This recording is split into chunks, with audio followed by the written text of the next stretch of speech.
buenas noches. Mientras seguimos entrampados en esta situación de incertidumbre entre el Ejecutivo y el Legislativo, pues vemos que están pasando cosas. Hemos visto al presidente Martín Vizcarra hoy mismo presentando la agenda de competitividad, ¿no? Hemos visto el plan de infraestructura en los últimos días también. Hemos visto, vamos a hablar en algunos minutos también sobre la convención Perumín, que es un evento importantísimo, y se están dando todas estas situaciones, como digo, en paralelo a una situación política que no sale todavía de esta tensión, de este entrampamiento, que no reduce un momento realmente complejo para el país. Hoy el presidente, como les decía, tuvo una reunión con las bancadas que básicamente apoyan su proyecto de adelanto de elecciones, y luego de la misma se han dado pues algunas declaraciones donde los congresistas, el congresista Ceballos, el congresista Arana, han declarado que la recomendación de ellos, la congresista Wilca, que la recomendación de ellos ha sido presentar finalmente el recurso de cuestión de confianza. Al parecer, según lo que decía el congresista Ceballos, el presidente estaría en disposición de esperar un par de semanas más a ver qué sucede. Eso según lo que ha declarado, repito, el congresista Ceballos. En medio de todos estos procesos, por supuesto, hay una gran preocupación por el tráfico, por el tránsito, por la seguridad vial. De esto vamos a conversar con la ministra de Transportes y Comunicaciones, María Jara, a quien le damos la bienvenida. Pero antes, ministra, gracias por estar con nosotros esta noche. Antes, sin duda, conocer su opinión, la opinión del Ejecutivo. ¿Cómo va avanzando esta situación de tensión? ¿Podremos salir? ¿Se podrá resolver de alguna manera ese entrampamiento entre Ejecutivo y Legislativo? Cuéntenos, por favor. Buenas noches, Enrique. En el Ejecutivo, los ministros, el presidente de la República y el Premier tenemos la absoluta convicción de que el diálogo es un ejercicio necesario y es un ejercicio democrático. En tanto las partes escuchen, sean capaces de ceder sus posiciones, teniendo como norte que lo que necesitamos es gobernabilidad. Necesitamos superar esta etapa de conflicto permanente, porque lo que está de por medio es la ciudadanía y darle el espacio institucional para reforzar la democracia. Nosotros hemos escuchado muchas veces preocupación de distintos actores que dicen esto va a generar que se retrasen las inversiones. Dos hechos concretos. Estamos avanzando en la ejecución de inversiones. Yo puedo asegurar, por ejemplo, que en el caso del Ministerio de Transportes y Comunicaciones, que concentra gran parte de la cartera de inversiones, no solamente por obra pública, sino además los proyectos vinculados a la participación de capital privado en APPs. Nosotros tenemos ejecutando ya ahorita aproximadamente 47% del presupuesto. Hablamos de más o menos llegando casi a los 7.000 millones de soles a la fecha. Y con esto, ¿qué quiero decir? Que es evidente que la economía se está moviendo, pero sería mucho mejor si pudiéramos tener solidez en las instituciones. Y eso significa construir una agenda de confianza y de institucionalidad, aquella que permite que las inversiones y el desarrollo del país sea sostenible a largo plazo. Ese es el objetivo y creo que esa es la señal de renuncia que ha dado y que da el presidente de la República, no solamente con plantear este tema del diálogo permanente, sino con tomar la decisión de someter al Congreso de la República una propuesta de reforma constitucional para adelantar las elecciones. Es decir, un político que está diciendo: yo no voy a entronarme en el poder por un año más, como normalmente se suele hacer, sino tengamos una salida democrática, ordenada y constitucional. El Congreso aprueba esta reforma, nos vamos todos, convocamos a elecciones, adelantamos por un año y tenemos, con evidentemente la participación de la ciudadanía, nuevas autoridades con verdadera legitimidad. ¿Qué pasa si no lo aprueban, este proyecto de ley, ministra? O sea, porque claro, usted me está hablando de todos estos planes. Sí. Evidentemente se ven esfuerzos, repito, en infraestructura, en competitividad. Sí. Varios de los proyectos caen en la cancha del MTC. Usted misma nos va a comentar ahora mismo una agenda muy interesante en seguridad vial. Pero hay quienes dicen, bueno, pero esto no se quedaría a medias si es que finalmente se da el adelanto de elecciones.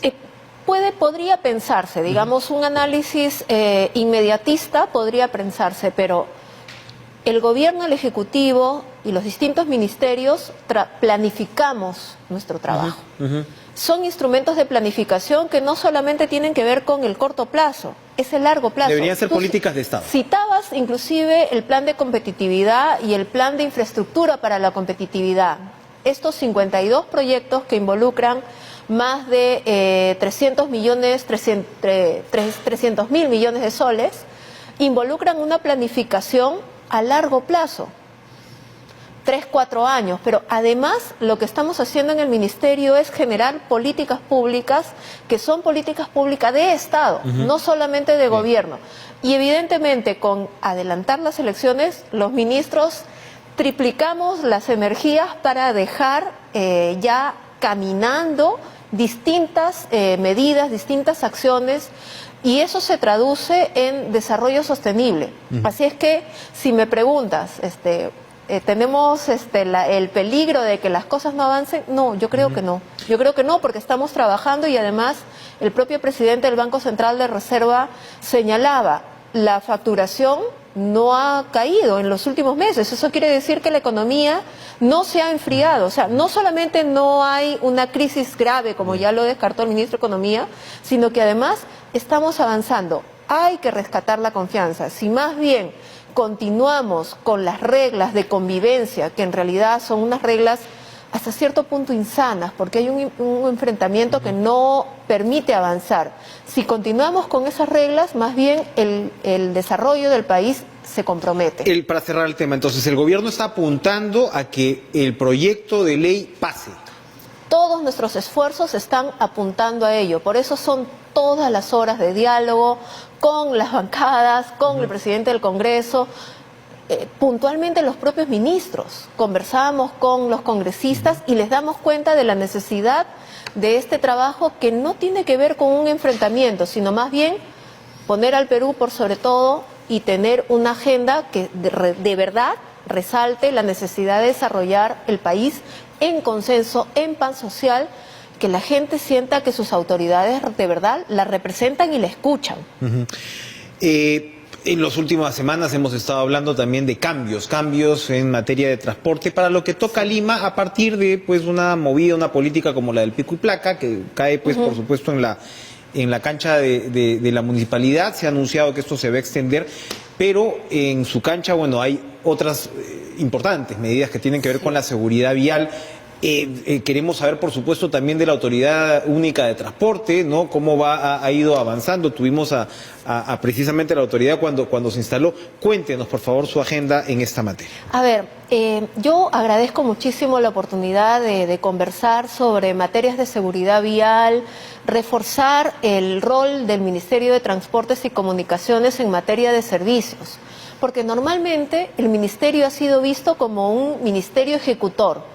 Ciertamente nosotros seguimos ejecutando, y ya comentaba que tenemos ejecutando en promedio 1.300 millones de soles, más que el mismo periodo actual, de enero a agosto, que el año pasado. Eso no se detiene, ese trabajo, además con AFIN, con una serie de gremios de infraestructura, no se detiene, sino que se enfatiza. Pero es importante también presentar todo el trabajo que hemos venido haciendo en estos 4 meses de gestión. Y eso involucra fundamentalmente los temas de movilidad urbana y los temas de seguridad vial. Concretamente, en lo que corresponde a movilidad urbana, nosotros, así como tenemos la Autoridad de Transporte Urbano para implementar sistemas integrados de transporte en Lima y Callao, con una importante participación, inclusive presupuestal, necesitamos también atender la problemática de transporte de las ciudades. Tenemos más de 20 ciudades que van a ser beneficiadas con el acompañamiento técnico, el asesoramiento a los alcaldes provinciales de Trujillo, de Arequipa, de Piura, de Iquitos, 27 ciudades que merecen que sus ciudadanos puedan aprovechar el espacio público y trasladarse en sistemas de transporte formales, accesibles, compatibles con este entorno de debilitamiento del clima, a efectos del cambio climático, valga la redundancia, precisamente porque tienen como formas de desplazamiento vehículos altamente contaminantes. Hemos creado Promovilidad. Promovilidad es la respuesta institucional del Ministerio de Transportes y Comunicaciones para atender esta particular problemática, así como la seguridad vial. La movilidad de los peruanos y peruanas en las ciudades no puede ser una tarea más vinculada a una dirección. Tiene que tener su particularidad, porque, por ejemplo, cuando hablamos de Promovilidad, estamos hablando además de implementar y reforzar los sistemas de transporte no motorizado, el cambio de matriz de las unidades.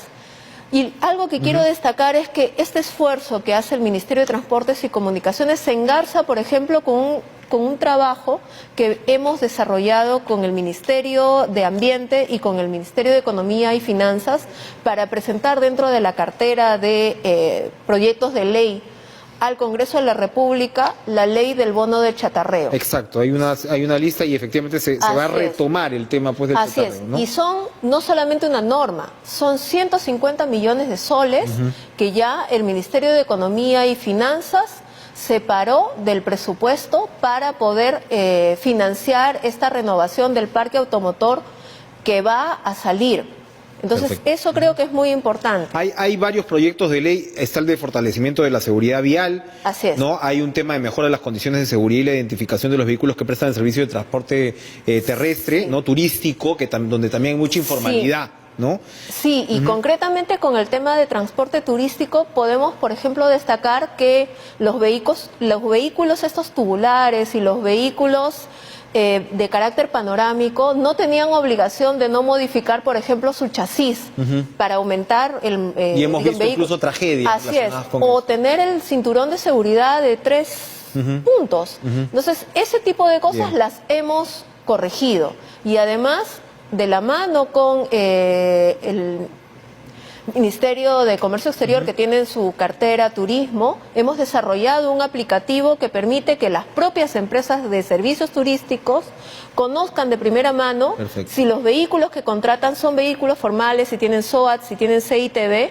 y este aplicativo está puesto a disposición de los usuarios para que puedan también verificar. Hay varios temas en la lista, pero antes que se nos termine el tiempo, yo quería preguntarle sobre una iniciativa que le interesa mucho a la ciudadanía, que son las medidas contra el acoso sexual en el transporte público. Eso también demanda un cambio cultural, ya se está viendo en otras capitales latinoamericanas y sin duda es como repito, una demanda de la ciudadanía. ¿Qué nos puede comentar al respecto? Sin duda. Nosotros creemos que los servicios de transporte tienen como una condición esencial la calidad. Y parte de la calidad involucra que sea un espacio seguro para los niños, para las mujeres. Por lo tanto, si hay una situación de acoso o de agresión a un menor, tiene que haber un protocolo de atención. Este protocolo de atención es exactamente el procedimiento que tienen que seguir las empresas de transporte y los conductores cuando ocurre una situación de este tipo. Ya no lo dejamos al libre albedrío, a que esté un efectivo policial. Ya las empresas tienen que seguir 1, 2, 3, 4, 5 pasos puntuales cuando ocurren este tipo de situaciones. Resguardar a la víctima, formalizar la denuncia ante la Policía Nacional, es decir, realmente estamos formalizando con protocolos este tipo de intervenciones. Porque en realidad, claro, muchas veces las víctimas se quejan de que no son atendidas, ¿no? de manera correspondiente, así que está muy bien que se desarrolle y que se cumpla ese protocolo. Y con la ministra de la Mujer, el acompañamiento, por supuesto, de la denuncia, porque no puede haber impunidad frente a este tipo de situaciones. En el minuto que nos queda, ministra, la ATU. Como contaba hace algunos meses, cuando se iniciaron estas labores, nos reunimos con la autoridad y, él dijo, vamos a ver cómo está la situación, porque realmente es un trabajo importante, ¿no? El que había que, de alguna manera, desarrollar antes ya de mostrarse de alguna manera públicamente. ¿Qué nos puede comentar? El trabajo, en verdad, de la ATU es absolutamente desafiante, porque tiene que implementar un sistema integrado en una urbe de más de 11 millones de personas. Y una primera tarea que probablemente va a tener que enfrentar es la informalidad. La informalidad que se ha dejado gestar de manera galopante en los últimos dos, digamos, gobiernos municipales y que constituyen un verdadero peligro para las personas. El 25 de septiembre estamos esperando que concluya el proceso de transferencia de funciones de parte de los dos municipios provinciales hacia la Autoridad de Transporte Urbano. Esta autoridad, el doctor Valenzuela, está, digamos, preparando un primer ordenamiento potente, importante, que involucre de verdad una fluidez en el desplazamiento de los vehículos de transporte público.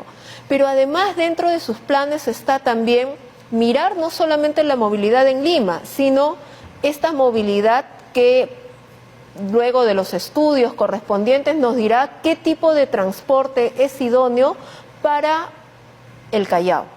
El Callao lamentablemente no ha estado en los planes. Podría ser un tranvía, podría ser algún otro tipo de medidas que rescate la inserción en el área urbana, el puerto, el espacio arquitectónico tan importante que tienen, pero algo que yo quisiera destacar es que todos tenemos que trabajar para que las medidas en tránsito y transporte sean medidas regulatorias realmente impecables. ¿Eso qué involucra? Que se desarrollen en función de data cierta. Esta data cierta tiene que ser el fundamento. Además, tiene que haber una etapa de sensibilización para recoger el parecer de todos y una vez que se toma la decisión, cuando se toma la decisión, esta tiene que ser la menos intrusiva, la que afecte menos el desplazamiento de las personas. ¿Y por qué lo digo? Porque en este momento está en tela de discusión una segunda medida de tránsito que ya ha adoptado la Municipalidad Metropolitana de Lima y que creo que merece ser analizada en toda su dimensión y que en términos regulatorios lo deseable hubiera sido que sea analizada antes de que sea adoptada y no ya en este momento. Estamos hablando del pico y placa, que de repente así es. Ha ido por la libre, la Municipalidad de Lima. Así es. Y entonces seguramente la ATU tendrá algo que decir al respecto. La ATU, el Ministerio de Economía y Finanzas, el Ministerio de Comercio Exterior, el Ministerio de Producción, además de los propios actores que van a ver impactadas o que pueden ver impactadas sus actividades económicas. Perfecto. Entonces, la decisión tiene que ser una decisión bien evaluada y bien consensuada. Uno no necesariamente termina recogiendo ni satisfaciendo los intereses de todos, pero lo que no puede haber es una decisión individual. Eso es lo que creo que es importante señalar, porque esa decisión tomada de esa manera puede ser también una práctica que se genere en otras ciudades. Por eso es que también es muy importante que el Ministerio enfatice el rol rector, es decir, acompañar, dirigir, proponer cosas que sean realmente viables. Tela para cortar todavía entonces en el tránsito en Lima. Gracias, ministra María Jara, por acompañarnos esta noche. Vamos a ir a una pausa y regresamos para conversar de Perumín. No se muevan.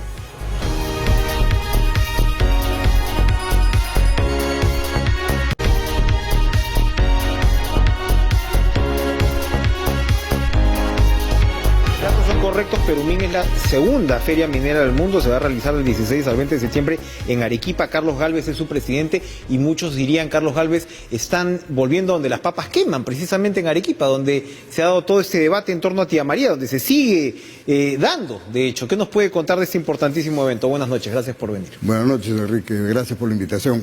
Bueno, lo primero que nada es que Perumín tiene pues un compromiso tradicional con Arequipa.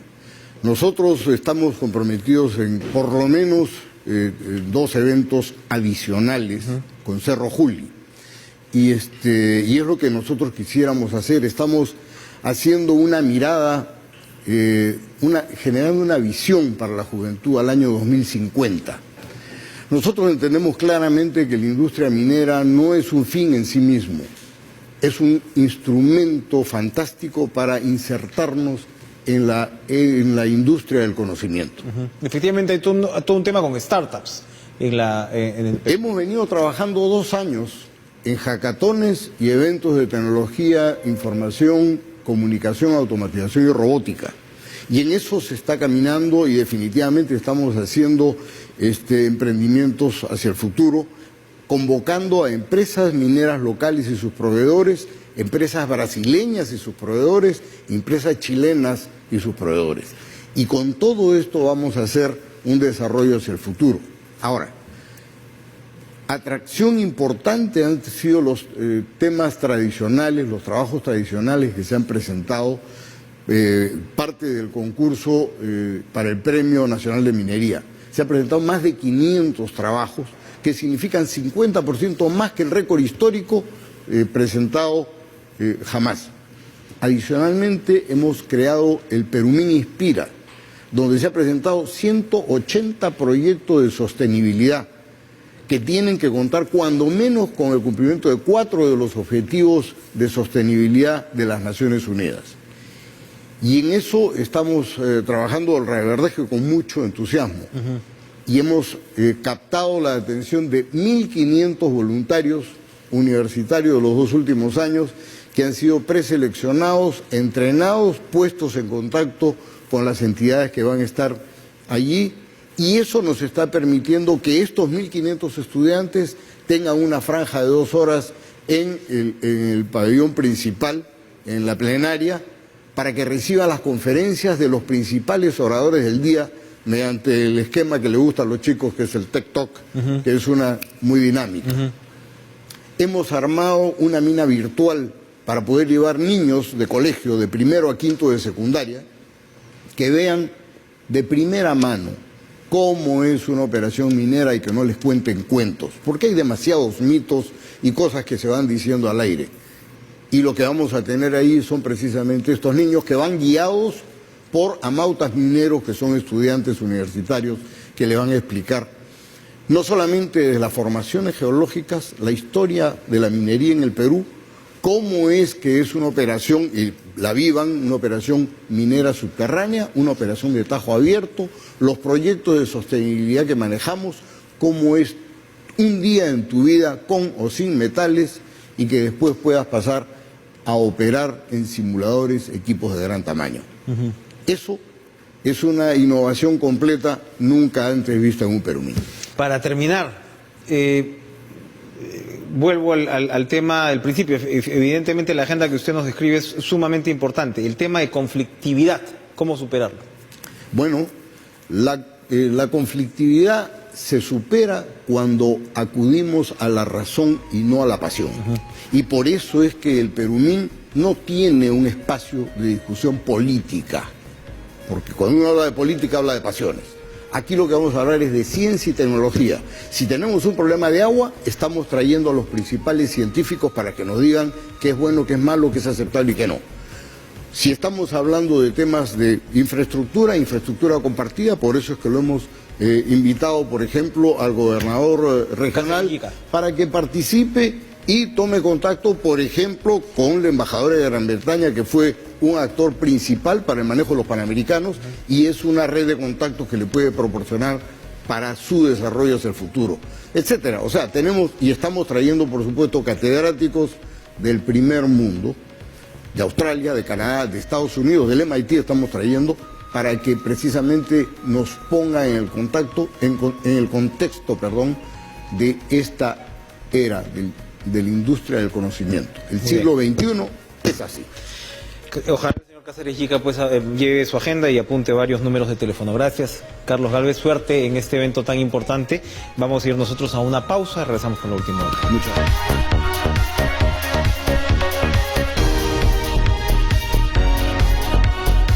Que impere la razón y no la pasión sobre la actividad minera, dice Carlos Gálvez. Probablemente esa máxima podría aplicarse a otras esferas de nuestro país. Que tengan ustedes una excelente noche. Sigan en la programación de TV Perú. Nos vemos mañana.